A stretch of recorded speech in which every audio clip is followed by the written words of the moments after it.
बिस्मिल्लाहिर्रहमानिर्रहीम। राम बुजुर्गान मिल्लत, मेरे गयूर नौजवान साथियों, आप तमाम का बेहद शुक्रिया कि आपने अपना कीमती वक्त निकालकर आज के इस इजलास में शिरकत की।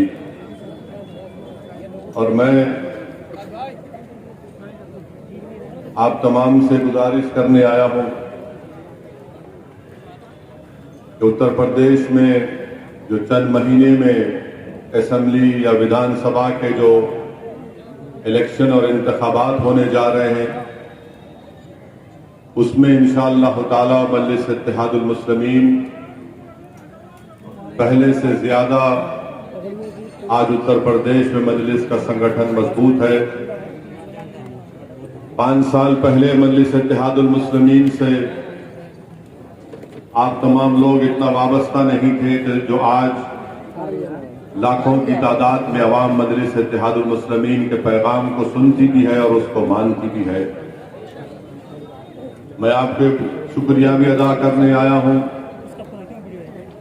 कि 2017 के असेंबली के चुनाव में आपने मजलिस इत्तेहादुल मुस्लिमीन को 60,000 वोट दिए और मजलिस इत्तेहादुल मुस्लिमीन ने अपना सियासी सफर को जारी और सारी रखा।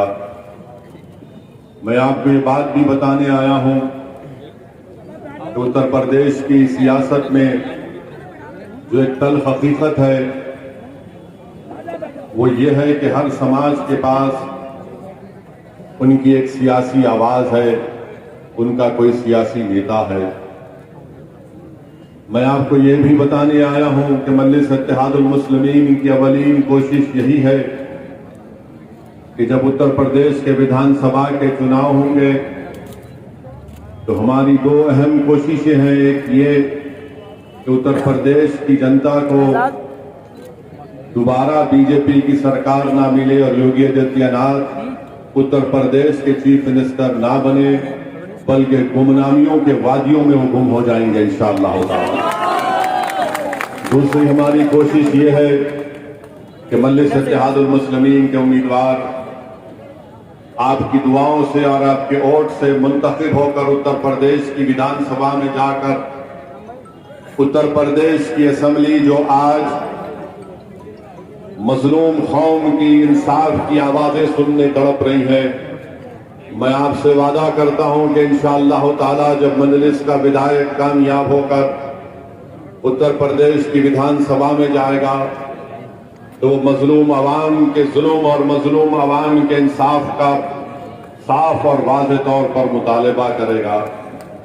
मेरे अजीज दोस्तों, मेरे गयूर नौजवान साथियों, मेरी आपसे ये गुजारिश है कि आप मेरी इन बातों पर थोड़ी देर के लिए गौर से सुनिए और अगर आपका दिल आपसे कहता है कि ये जो दीवाना खड़ा है हमारे सामने, इसकी बातों में कोई सच्चाई है, तो मेरी आपसे अपील है कि आप मेरी इन गुजारिशात पर गौर फरमाइए।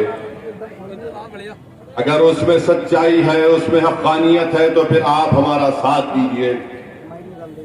मजलिस किसी मजहब के खिलाफ थी, ना है, ना कभी रहेगी इंशाअल्लाह ताला।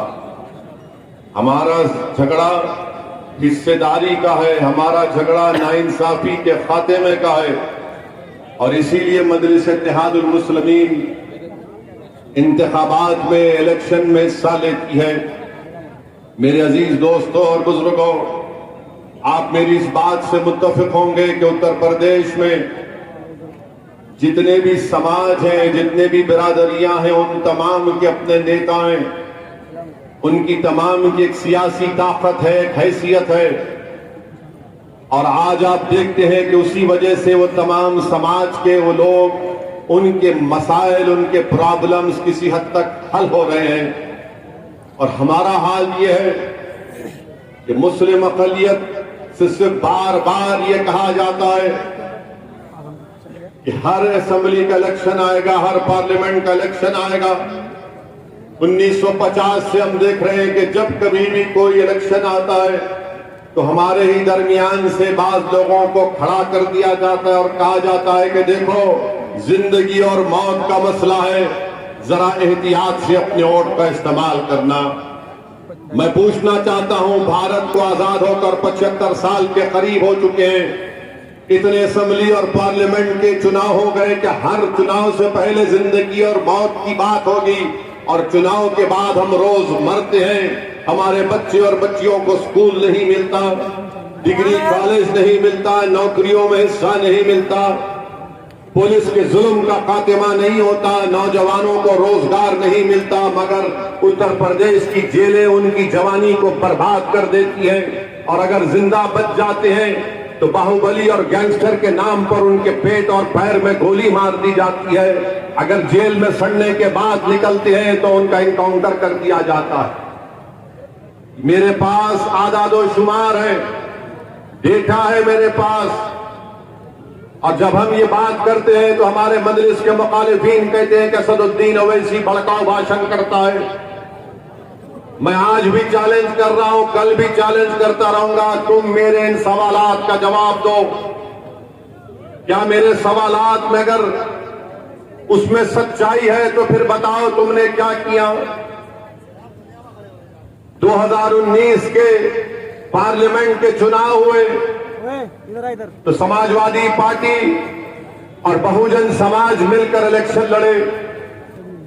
आखिर क्या वजह है कि आपके सिर्फ 15 सांसद कामयाब हुए सपा के और बसपा के, माबाकी पर बीजेपी और एनडीए के साथी कामयाब हो गए।